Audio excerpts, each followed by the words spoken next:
Are you codependent? We always think of codependency as something others have, but we never think that we might actually have it. By the end of this video, you'll understand more what codependency actually means and identify this pattern in your own life and see what you can do about it. Hi, my name is Alex Golovko. I'm a somatic coach as well as a yoga teacher, and I have been on my own path to improve my self-esteem, to stop being a people pleaser, and I used a lot of the tools that I teach today.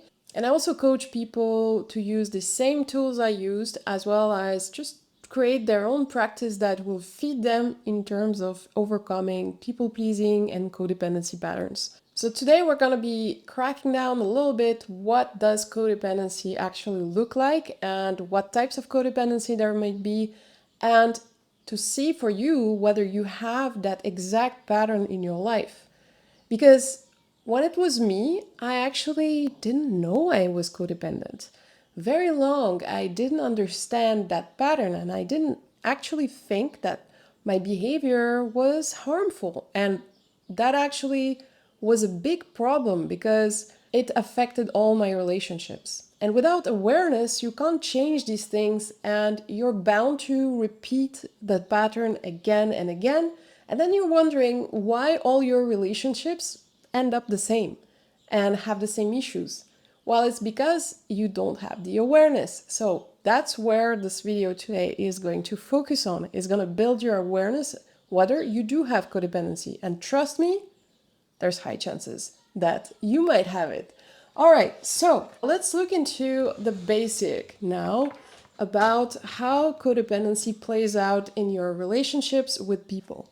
So here you have a comparison between two relationships, a healthy one and a codependent one. Codependent can take several forms, but let's start with the healthy one. So you can see that there are two people, and they have their own individual auras, spaces, and basically these circles, you can call them whatever you want. You can call them auras, you can call them boundaries, but what they represent is an area of your responsibility. So basically what that means is that within that circle, this is 100% the responsibility of that person on the left. The green person, they have 100% responsibility in that area, so over themselves. Same thing with this other person here. They have 100% of their responsibility centered on them. What that also implies is that they are reliant only on their own selves to fill their own energetic battery. So filling the energetic battery of a person is very individual to each person. Each and every one of us will have their own unique ways that they can fill their own cup. So essentially this could mean, for me, for instance, I love practicing yoga and meditation. For somebody else, it could be painting. For somebody else, it could be sleeping. Whatever that means for you, whatever energizes you, basically that it's an activity that brings you more energy than you spent doing it. So it leaves you feeling good. It leaves you feeling energized. And another condition for that activity or whatever energizes you is it has to be on your own and for your own self. So it's not about energizing somebody else, it's about energizing you. So it's not involving anybody else, it's your own special moment. So each of these two people have their own cup filled by themselves. So they are only responsible for filling their own cup and for protecting that energy. So they are the ones that decide how they will spend that energy and where it will go. There is a saying, for instance, that says, energy goes where your attention goes. So that's exactly what happens here. Basically, you give your attention first on you to fill your own cup. And then once your cup is filled, you can distribute that energy. But you are your manager of your own energy. So once you know that it goes critical low, then you refocus on yourself to fill it up again. So what that does is that when you give away your energy to another person, that means that energy is free. And what I mean by free here is that it doesn't expect anything in return because you're your own master of energy. You know that When your energy is low, you are going to fill your own cup. Okay, so that's how healthy, non-codependent relationship work. And that's our goal here. Maybe it's an ideal, but still we're trying to get towards that healthy, balanced way. Because what that does is that this relationship between these two people is completely equal. There is no one overshadowing the other. So they meet each other at the same level, right? And they actually are able to help each other in a way that is really genuine. And it's not because they feel that they need that to achieve a certain goal. So, in terms of getting back the energy that they're given away. So let's look now at the opposite of that. And this is representing any type of codependent relationship. And you can see here there's no separation between the responsibility of the two people. The first thing is that the person here on the left basically thinks that this person is also under their responsibility. And as you can see, the line here of their own aura or boundary or responsibility field is not really fully covering themselves even. Sometimes, in some cases, they can be completely out of their own responsibility. They think that it's the other person's responsibility to actually help them because they're giving away so much. And that's where we can see that this relationship becomes tainted or it's not free anymore. Because when we give away energy expecting something to come back to us, that essentially means that we don't give freely. We give with an expectation of something coming back to us. And that is why we tend to get depleted, because we don't think about our own critical reserve. We think about the other's critical reserve. And so we don't usually feel our own cup. The cup of the person here is basically left for the other person or expected for the other person to feel. But the problem is that this other person, what's happening? They're getting used to also not feel their own cup. So you see, their battery is actually full of green energy from this person, not purple energy that is supposed to be their own. So they get kind of lazy. They get used to what this person is doing and they kind of slow down or shut down because what do they need to do even? Because this other person is basically doing everything for them. This other person thinks that they are under their responsibility. So what happens here is that they are becoming like a child, because only a child is fully under a parent's responsibility. And what's happening with a child is that they are not taking initiative. They are being parented constantly. So they're being always reliant and waiting for their parent to take decisions for them. And that's exactly the codependent dynamic. So this energy arrow, the thick arrow, so definitely goes only one way. Opposite to a healthy relationship where the arrows go in both directions and they don't expect anything in return. In this case, it goes only one way and there is a strong expectation of something happening back.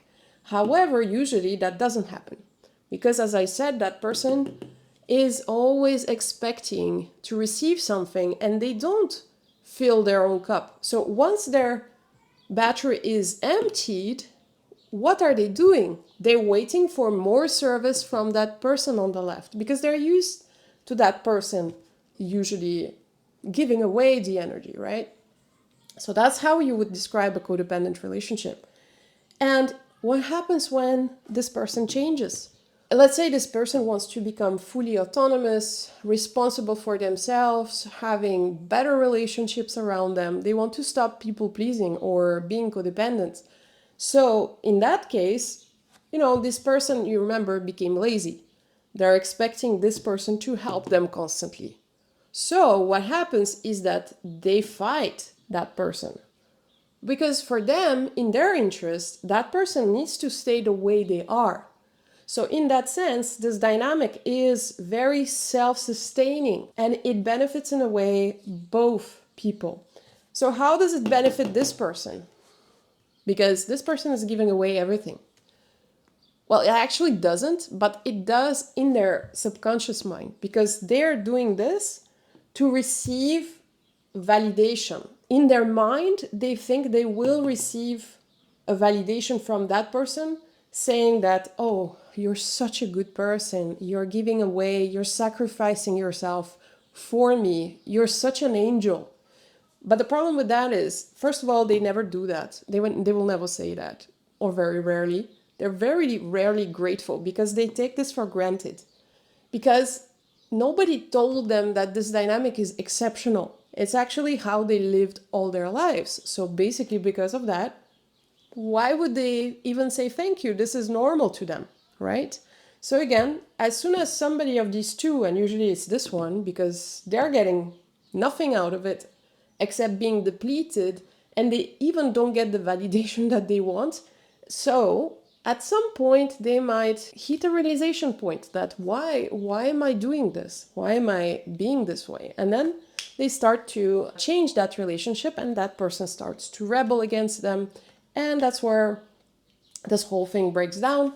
That person will usually lose a lot of their relationships, because a lot of these relationships looks exactly this way, because they attract people that are the same way. They complete them, so they're expecting them to do the work for them and give them energy. And so that's how their relationship tends to be. And once they try to heal and work on themselves, work on their patterns, going towards a more healthy, balanced relationship pattern, then that's where all these past relationships will most of the time break down. Because very rarely the person on this end, unless they are open to change, but if they're at the end of the spectrum of personality, extreme personality disorder, like a narcissist, for instance, they will not be open to change. So it's either you continue this dynamic or you break off. There is no in between or no gray zone there.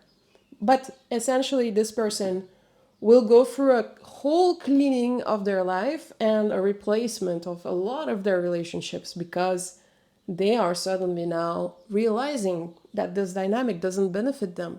It was just responding to an internal need that comes from undigested life experience from childhood, most probably. All right, so now let's look at what are the codependency types that can exist in this codependency relationship.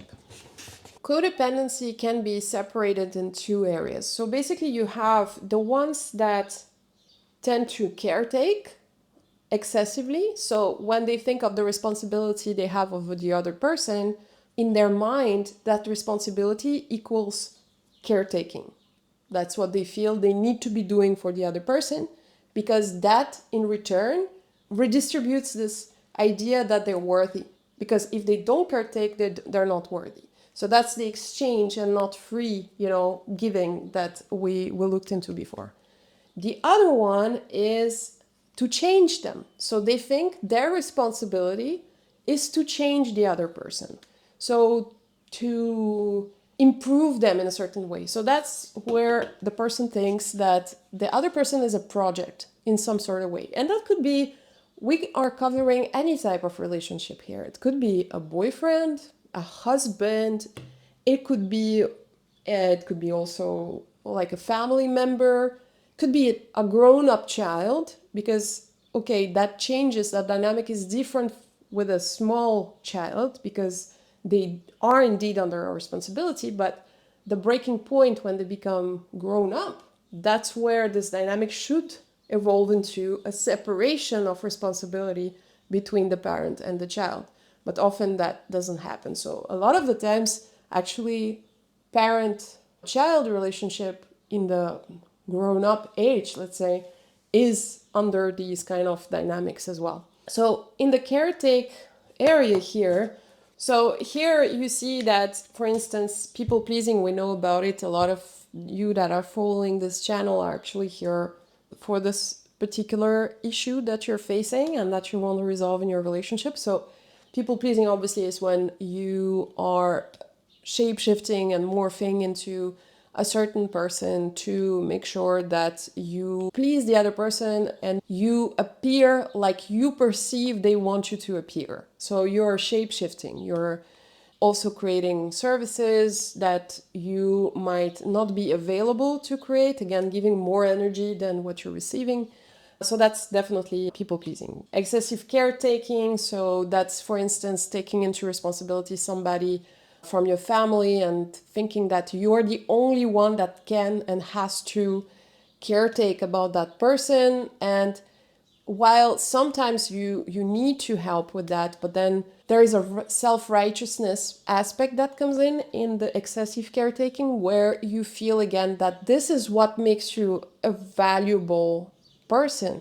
Whereas so you're not doing this out of pure goodness, but you're doing this to validate yourself. So the reason behind is very important again, because if it's tainted or if this is not a free service, that it means that you're not taking care about yourself enough. Essentially, you're just giving away too much of what should have gone to you, and you're expecting the validation received from the other person to give some of that back to you. And that's where, again, that dynamic is excessive.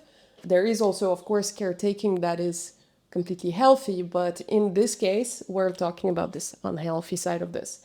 So same thing can be applied to excess charity. So same thing. So if you are excessively giving away money for charity or supporting causes that are away from your direct responsibility, but you feel that you're not doing this because you are really full and you're giving it away for free, but you are giving it away in order for this to justify who you are and that you're a good person. So in this case, how it would look like is, for instance, a person that does that and then absolutely needs to talk about it. Because if you're doing charity and you need to talk about it, that's probably because you want some validation out of it. So if you feel the need to talk about the stuff you do for others, that's essentially a good indication that you're somewhere in this caretaking codependency type dynamic. And same thing, I put world peace. So world peace, in my view, is when we are excessively supportive of certain international situations, conflicts, world hunger, and we get excessively triggered by injustice in the world.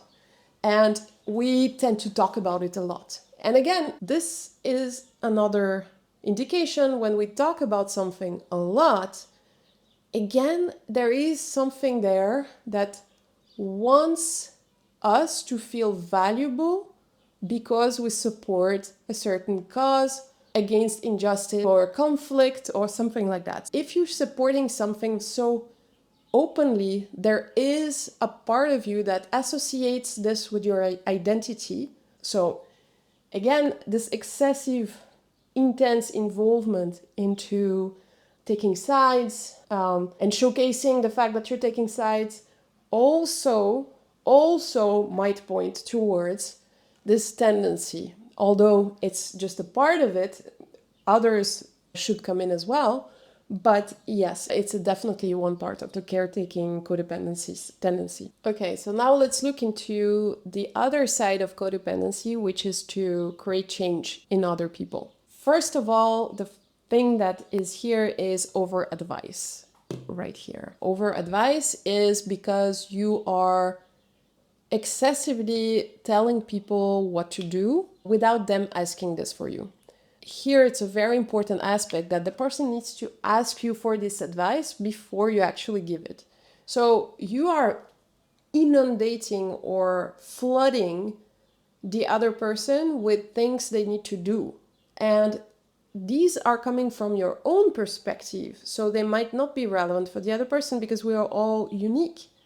But what you're doing that is a little bit like that same parent-child dynamic again, where the other person is not incentivized to look for themselves. They're not pushed to because they know that they will receive the advice anyway. So they're kind of becoming numb. So the effect is making the person less decisive, less empowered, basically. So over advice is a big issue. Taking lead, so that's the next step, is actually you taking the lead and taking action for that person on things you think they should do, like contacting somebody or something like that. Then you actually go ahead and take the lead and do things without the other person knowing that you're doing that for them. So again, it's not coming from them, it's coming from you. And this is something you would do, but they don't necessarily have that incentive or inclination to do that because they just don't know. They're numb. Remember, they're used to you doing things for them constantly.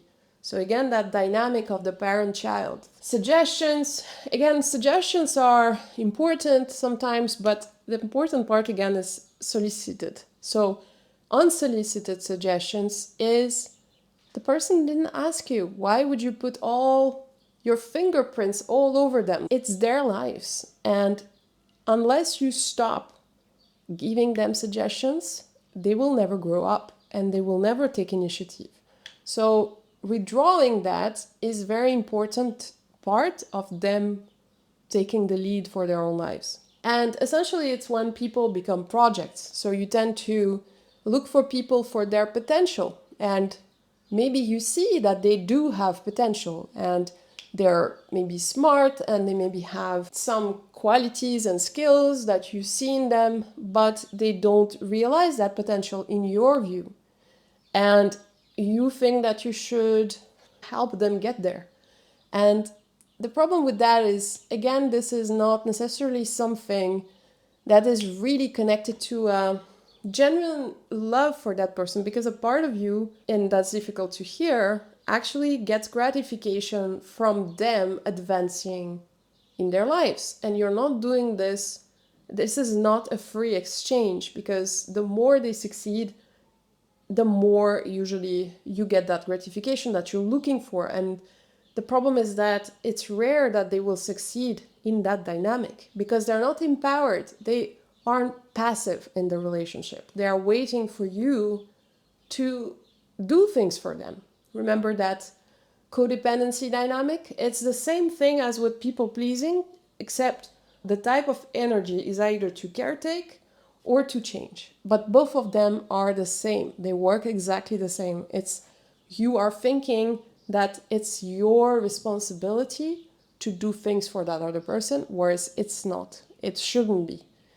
But so this is where these two things actually come together quite a bit, and they have a lot in common. So what they have in common is actually the fact that both of these tendencies include initially low self-esteem, or basically that the person has been convinced through their childhood that their worth is not inherent. Instead, they learned as they grew up that they had to receive that validation from outside, and it's not something that they inherently had. So the gratification, the validation from outside would come from parents, from school. So they learned that to survive, they need to get that validation from outside. And that's where the reason for the low self-esteem usually, because we're constantly looking for others to validate us. And that's the root cause of all type of codependency.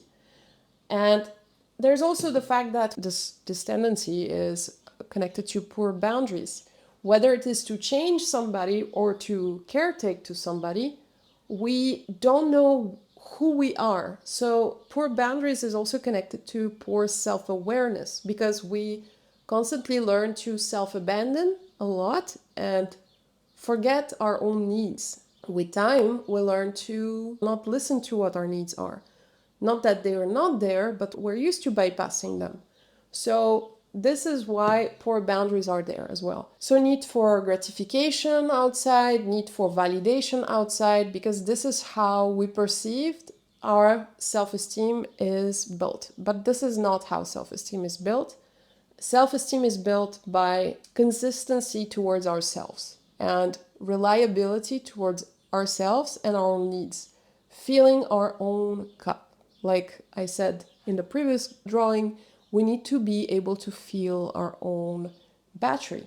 And then finally, it's a coping mechanism, an acquired coping mechanism that these tendencies are, because it's not something we are born with. It's something acquired that also, by the same token, can be actually reversed because it can be released. So it's not that we are inherently broken or that this is a lifelong condition. No, it's actually something acquired that we can drop, that we can let go of. And it's just a matter of learning and accessing these mechanisms that are usually lodged quite deep inside of us through various practices like yoga, like somatics, things like that, that help you to access those deeper layers of yourself where these mechanisms are rooted in and they drive you because you're not aware of them.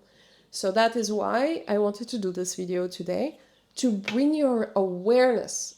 Where your attention goes, your energy goes. Once you have the awareness of that, that's when you can actually start and taking action towards it. But that's the first step, is the awareness. All right, thank you so much for watching this video. I hope you got a lot of value from it and maybe opened your eyes on some things that you were doing that you didn't know was an issue. I know that I had that issue before. So please feel free to like, comment, subscribe, and also watch some other videos that I have. For instance, I have one on why discipline is so important, and particularly for women, and how it looks specifically for women, because as I mentioned before, reliability towards ourselves, and this includes discipline, is something to bring your self-esteem up and fill your own cup without expecting anybody else to do it for you. All right, thank you so much for watching and see you in the next video.